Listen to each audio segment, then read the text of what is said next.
For the webinar today, here are some objectives. Whether you're a pro or a newcomer to federal awards, you have to submit performance reports a few times a year. The measures were outlined in the solicitation, but collecting and managing the work becomes real once the budget's approved. Often we hear from grantees at the PMT Help Desk such questions as, how do I define that? Or where do I report on this? The objectives for this webinar are to start with making sure we're all on the same page with some common terms. Then look at partnerships and TTA question bank and shared measures, and then end with questions and your feedback. So before we get started, let's do a WebEx check as a quick introduction. So to get us started, again, can you please share in the chat box the name of your organization and the name of your award? We'll give everyone a minute to type in their answers, and then you can read your responses from your virtual peers. Oh, wow. Well, welcome, everyone. We've got quite a diversity of folks coming in from all over the country. Quite a diversity of programs as well, too. It's definitely good to see you all here today. And I'm glad you're able to find the chat pod.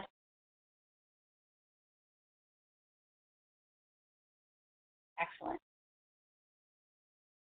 Well, please keep typing in your answers, and I'm going to move forward. So let's start at the top. We often use the phrases performance management or performance measure or the measures. And in the next few slides, we'll create some common ground for this webinar anyway on a few key terms. As part of your grant application, you are asked to create a plan for performance management for collecting the required data points. Though mostly you're probably familiar with the performance measures as the tool or the place that you log into and report on the different data points.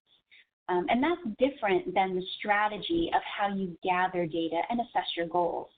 So officially, according to OJP, performance measurement is the regular collection of data and indicators to assess whether the correct processes are being performed and desired results are being achieved. So this is kind of higher level terminology I meant to kind of draw attention to ongoing analysis and continuous process improvement. And next we're going to review a bit about performance measures, which I kind of like to think of as the guideposts or mile markers to measure progress towards goals. So next, let's look at a logic model. The indicators, or measures as we often refer to them, are something we talk about a lot and are part of the regular collection of data. So what are measures? These are the things you report, and again, as we often hear from grantees, sometimes really not sure in the PMT exactly where to highlight different types of work. So, for example, how the number of TTA activities reported shows any impact. The items on this slide, inputs, activities, outputs, outcomes, are part of a logic model to think about for performance measures. Inputs being the program resources, many of which have been used to create baselines. Examples include grant funding, cross-sector partnerships, and community participation. Activities are the actions that convert your inputs to outputs that eventually result in measurable progress towards a program's goal. These can include things like trainings, meetings, partnership development, data analysis, and strategic planning. Outputs are the countable products or services. For example, how many individuals or organizations you provided technical assistance to via in-person calls or through emails.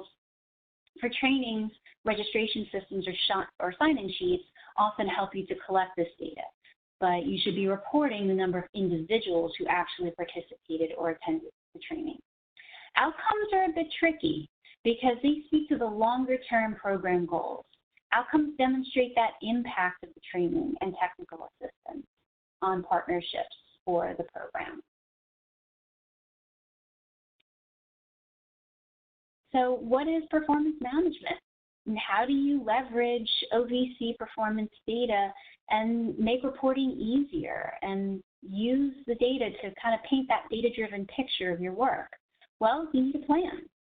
Here's what we hope grantees have embraced or will grow to: performance management, which is systematically using the items on the slide here to improve the results of programs and the effectiveness and efficiency of organizational operations. So why talk about this now when most grantees are well into the work? Part of the reason is to set common ground and to highlight a few points, such as analysis, strategic planning, and reporting. The plan is important because many of you have multiple OJP awards, and possibly there are folks on the webinar today doing the data collection, and then there are also those of you who are doing the reporting, and those may be two separate roles in your program. These plans are not static, but they should be considered living documents. They should be a touchstone throughout the course of your program. But what does this all mean in the real world?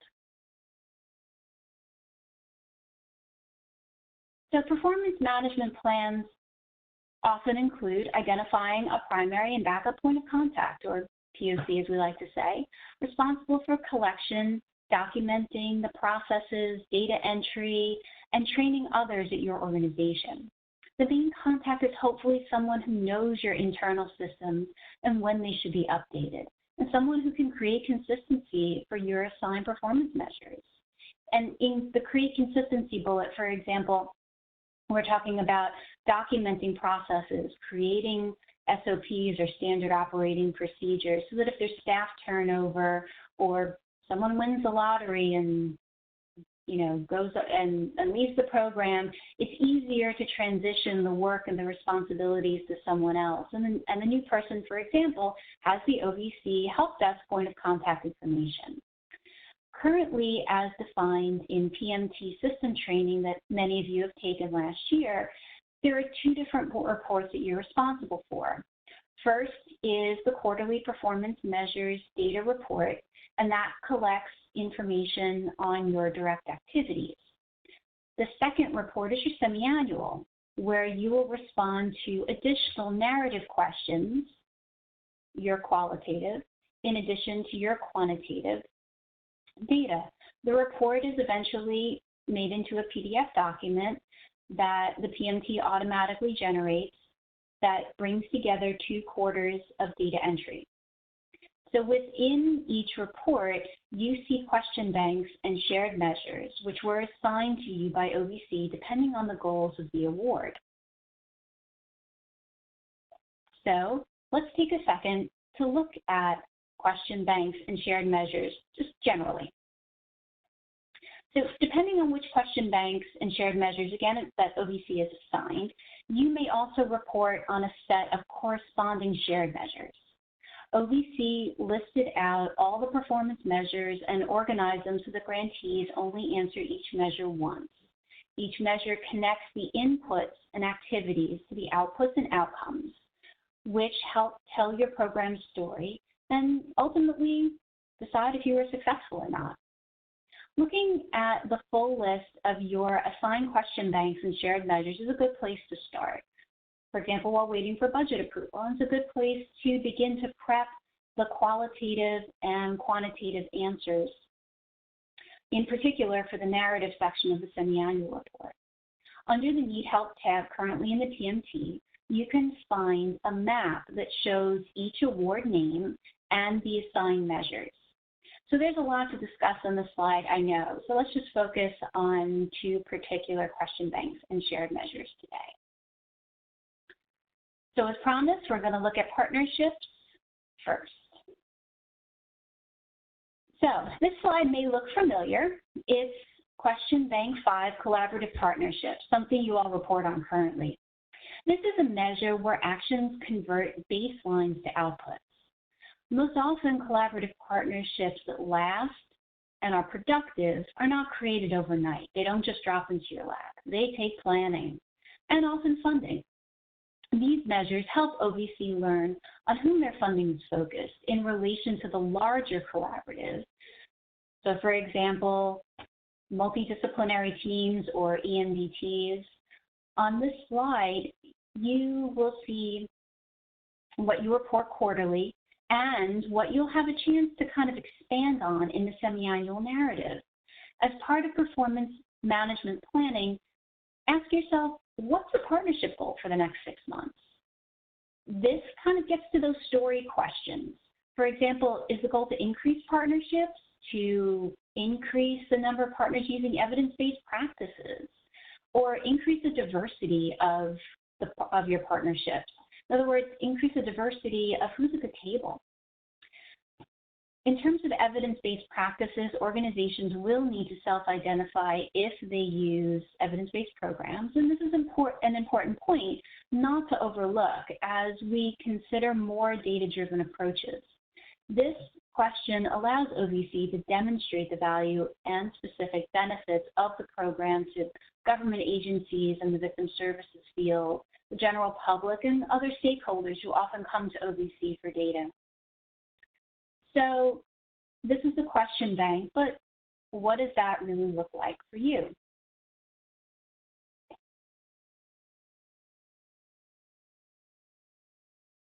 Previously, we defined performance measurement as information or data showing achievement of desired goals or results. Performance measures being the parameters against which progress towards goals is assessed. We get a lot of questions at the help desk about things like, where do I report on this partner organization?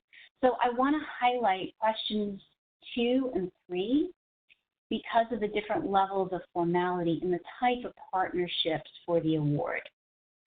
For many of you, question 2 may be answered with a 1 or a 0 if you only have 1 or maybe no grantees for the life of the award, and that's okay. As a grantee myself, I often created a performance management plan that asked me to document measures monthly in my agency's tracking sheets. Things often happen so fast, and partners are out there doing the work daily. So I found I needed a Word document where I could kind of summarize the monthly activities, particularly related to partnership organizations. And I just did this in a couple of bullet points, 2 to 3 sentences. I would ask myself why and how, so I could remember it while it was fresh in my head. This also lent towards that consistency bullet point that we spoke about before in making sure that I was applying the same definitions for partners from quarter to quarter. And this may also help you in working with subgrantees to set a framework for why performance measures are important.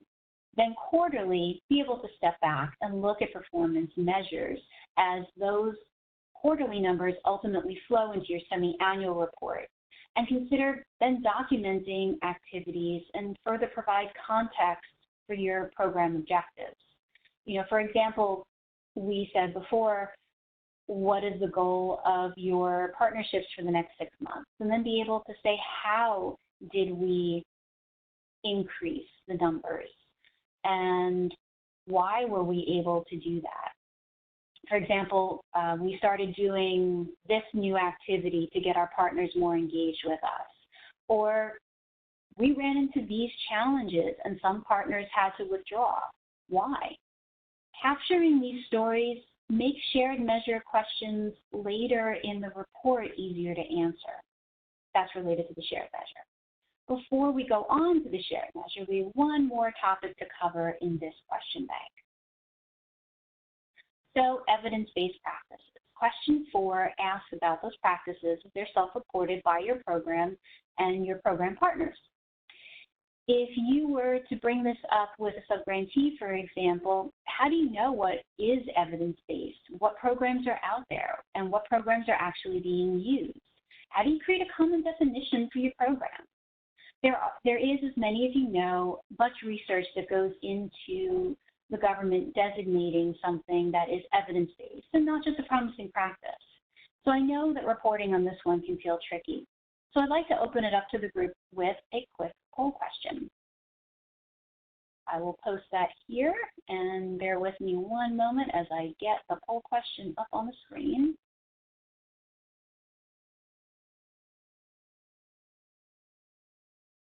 Okay, so you can see the poll question on the screen asking you if you've ever researched evidence-based programs or practices on crimesolutions.gov. That is a popular site to use and one that's often referenced in solicitations. If you have, I was wondering if you could share which program or practice you've used in the chat pod with your virtual peers. Give each other an idea of what evidence-based programs or practices might be popular with our OBC grantees. All right. So it looks like there is a majority of folks who have not really ever researched this on crimesolutions.gov, but we can always talk about that more in the feedback session today, or I would encourage you to give that one a look. So moving on to our shared measures B. How does the information in question bank 5 differ from shared measure B, partnerships? This particular measure up on the screen allows you to provide feedback and assess if partners are substantively contributing to the implementation of a project or development of deliverables. For those of you who have ever completed a community assessment or needs analysis, did you ever use this list of partners to shape who you asked for a formal agreement? Could this be partially a reported outcome of that particular assessment? This is a great list of questions to consider things such as, are you noticing a change in time over time in the quality of partner engagements? Are there groups with which you don't have a strong relationship and you could implement strategies to improve that relationship? I've used this list periodically to look at what groups are maybe informally involved. There's no MOU or formalized collaboration agreement that maybe we really should have a more formalized agreement with, one that could, maybe help you with a gap analysis.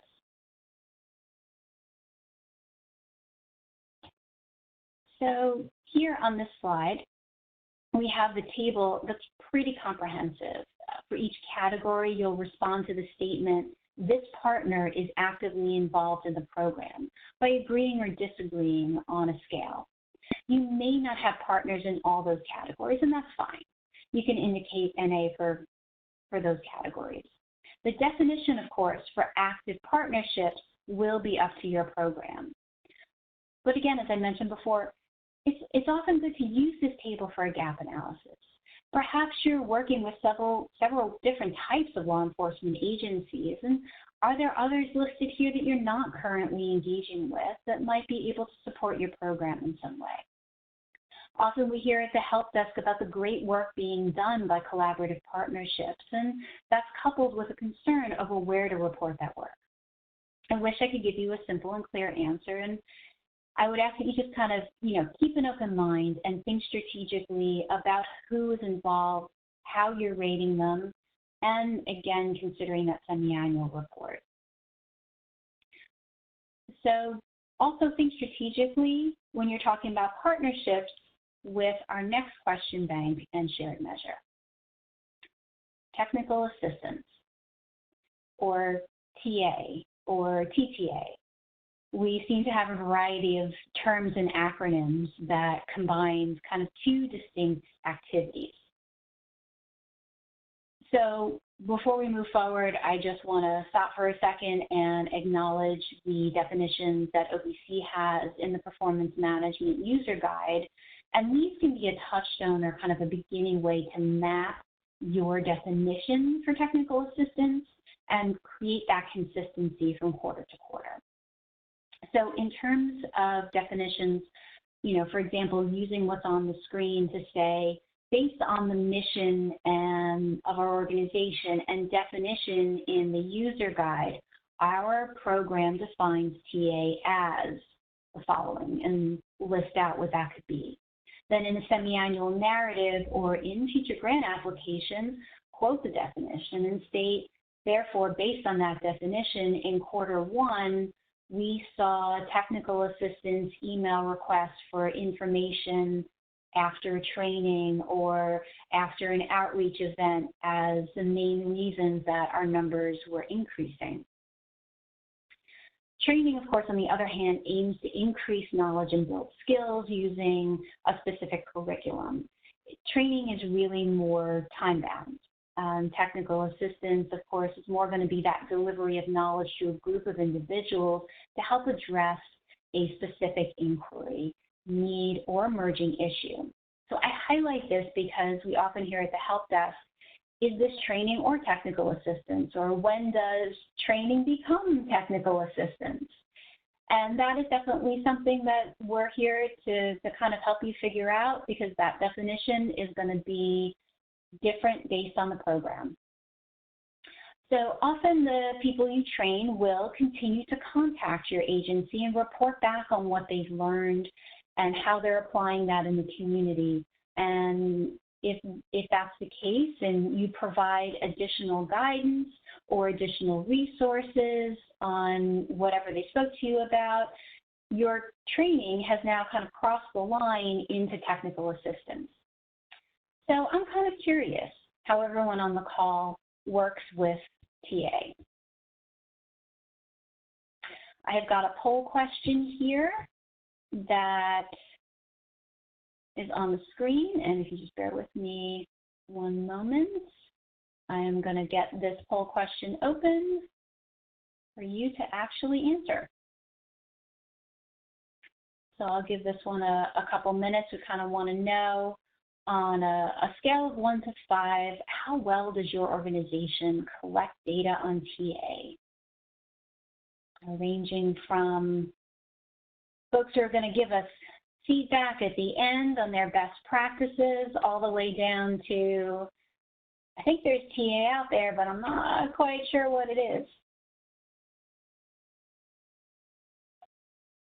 All right, well, thank you for those responses. It's kind of interesting. We've got a bunch of different responses kind of all over the board.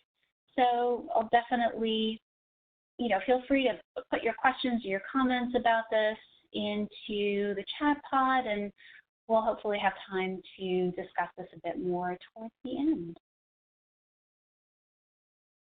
All right, so technical assistance, question bank 2. All right, time for my soapbox lecture. The TA is a measure and an output often underestimated, but to me highlights that opportunity, again, for continuous quality improvement, because sometimes it really can allow you to ask yourself some tough questions. So, for example, in creating your performance management plan, is there a definition for what does completed or closed TA actually mean? What does it look like? I mean, I know as a grantee myself, I found that to be a sticking point. TA can also be a jumping off point for strategic planning with partners to look for potential avenues towards sustainability of other funding sources based on trends in TA that maybe you didn't even know were out there. There can often be surprises from the community that are shown through different TA inquiries. This question bank is an opportunity to really listen to the community involved with your program. That might even start a data-driven review on who and where the requests are coming from, plus, how many were actually completed. And being able to look back at those open TA requests and say, well, why are they still there? Are they open because resources don't exist? Maybe there's a lack of a partnership or a partner to refer someone to, or maybe just your staff isn't quite sure how to best answer that question. TA is often tied to training by many organizations. So for example, Did you train, or did a subgrantee train community members who then came back to you again after training to ask for that help? And did you provide any referrals? You know what, maybe you changed your case intake form based on the way TA is coming in.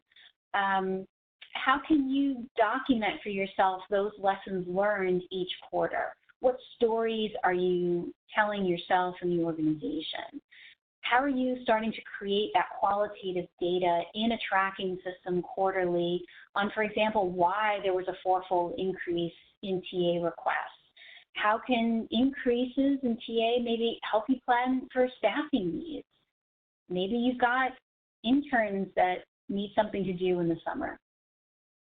So pretty soon you'll enter your April through June data, and then you'll ask your narrative questions and answer those in your report that's due in July.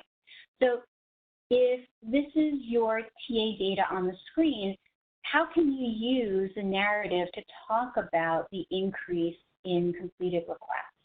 So OBC loves to know that stuff, and I'm sure if you do, there's going to be long-term impacts to the TA provided. So following up on these requests to find those long-term impacts can definitely take time. So to help complete requests, a colleague of mine used to always have a link in their email signature block that says, "Have you ever received TA from me? Tell me how I'm doing." And that honestly just links to SurveyMonkey, a free survey tool that's out there. You can use things like JotForm and Wufoo. These are all free applications.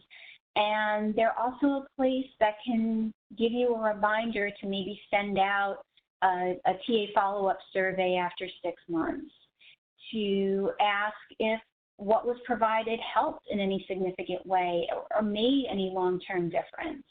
So I've personally often used interns when I was a grantee to make those follow-up calls, to export the surveys from SurveyMonkey, and to kind of pull some of that data together.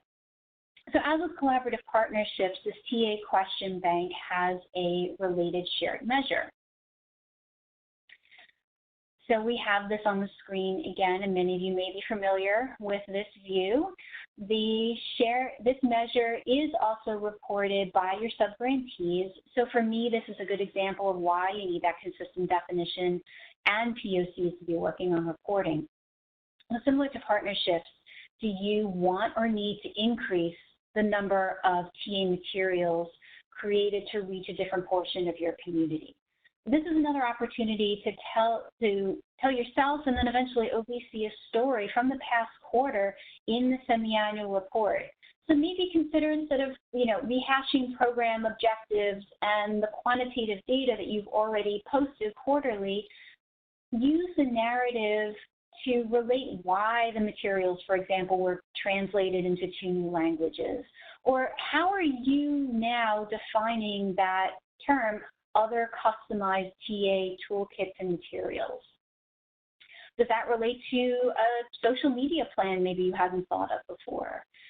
Consider adding a reference to TA materials shared through shared measure A were created and called whatever the names are, and we created these because, or due to a trend in this type of TA request, we improved our intake form or improved materials which will be disseminated at future trainings or by our partner organizations during their TA efforts. In other words, lead into talking about your subgrantee or your collaborative partner's TA efforts.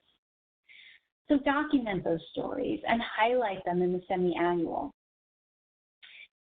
Technical assistance offers a place where you can create stories you can use when talking up your program in the community or pitching a future funder. For example, you provide the national level data, you provide your local level data, you want to make that real for them.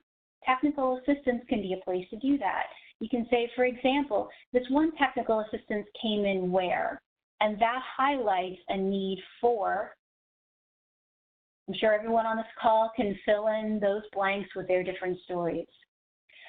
And then follow up with the surveys.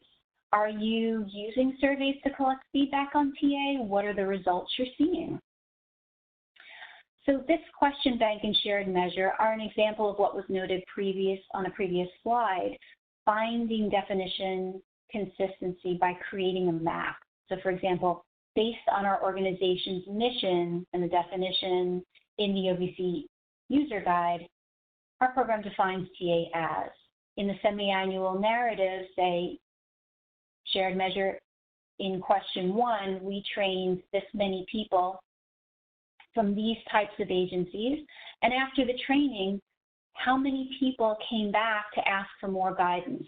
One example is provide one really good story. I know you've all got them.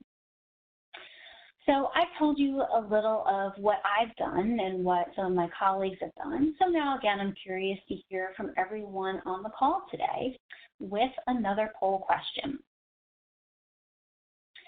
So our poll question is up on the screen for you to read, and I will open the poll now. So I want to know who actually uses post surveys. And we say post, that could mean training. Hopefully everyone out there is doing that. And also TA. Or are you actually doing both?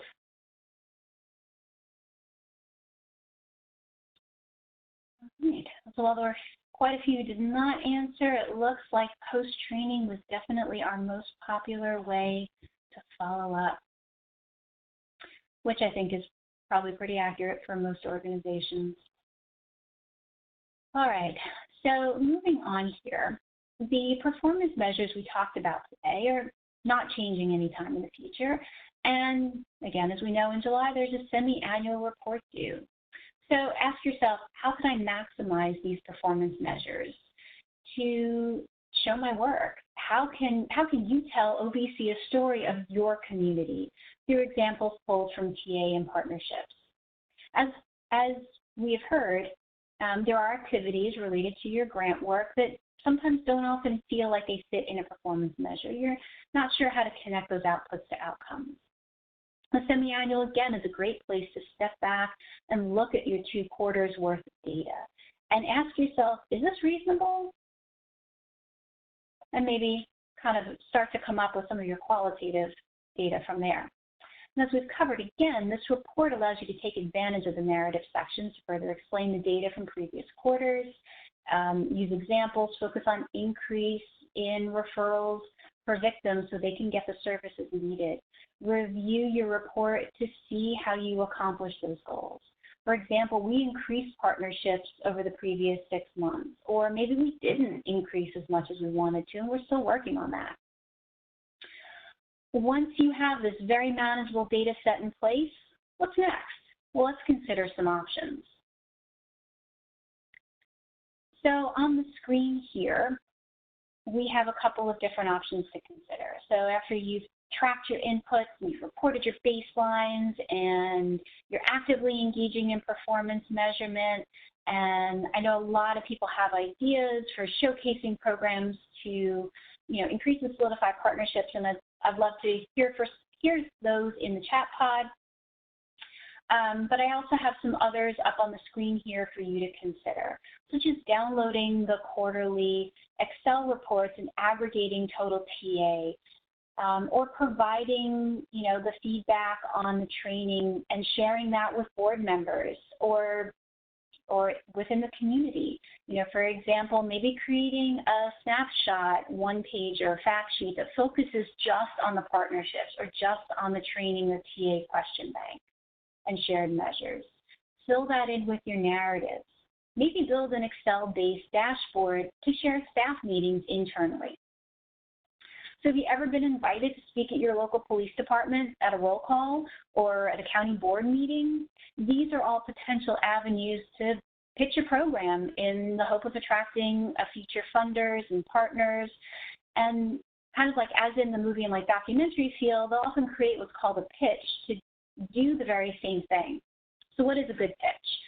Some key aspects of it are telling your story. Pull a story from TA. Paring it down to the essentials. outline your strategies and how they're supported by real numbers. Full program evaluations take time. And you have updated and specific PMT data quarterly to show percentages and changes. And, you know, a pitch could be short. It could be 3 minutes. It could be 7 minutes. And it's a short time, but it's a good time to talk about yourself, your program, the work that it's done. Give the local community level data to bring home what those national numbers actually mean. Well, hopefully I've given you some new things to think about, and my team and I are definitely here to help with those options. So how can we help? I've mentioned our wonderful help desk team in this presentation a couple times, so now I'd like to bring on my colleague Louie to tell you a little more about how we can help and wrap up the presentation. Appreciate that. Thank you, Anne. I really appreciate that. We think it's important for you all to know that you have the creativity to find ways to use the OVC performance measures to be more data-driven and to tell your unique story. The OVC Performance Management Team is here to help with a suite of resources. Contact your help desk to receive assistance with data entry or any specific questions that you have about your measures. We can accommodate TA calls outside normal business hours for our grantees in different various time zones. If you're experiencing any staff turnovers, particularly with your data collection, POCs, then ask about scheduling a welcome to an OVC performance management session. I can help answer any of these questions or even schedule an individual technical assistance session via conference call or WebEx. And we can do a screen share to review your account. Sessions may also involve a system expert or data analyst if necessary.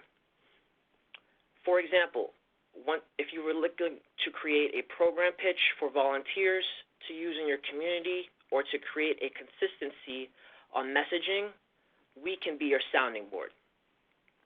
Please contact the help desk to schedule your call, and with that, I will post our contact information on the next slide. On the screen now is the Performance Management Help Desk contact information. We will send this information out and points from the last slide on how we can help in a thank you email after this webinar to all of our attendees today. We hope to have this webinar posted in the near future. We want to thank you so much for your time and attention today, and I would now like to open the floor up to questions and feedback. Please unmute yourself to speak or type in your question in the chat pod.